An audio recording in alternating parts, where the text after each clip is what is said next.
Welcome to this Anwyl Home demonstration. In this video, I'll show you how to access your kitchen appliances within your new Anwyl Home. All of the appliances built into your kitchen will be connected to an isolation power switch.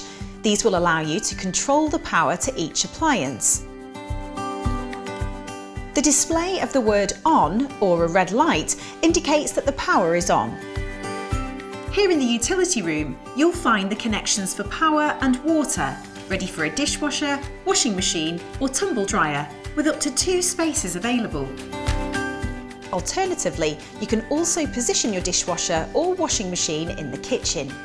The power connections will also lead to isolation switches on the wall above.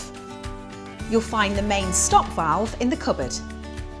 Don't forget to register your appliances for warranty as soon as you move in.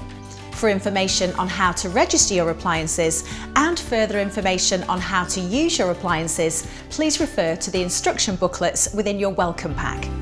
I hope you found this Anwyl Home demonstration useful.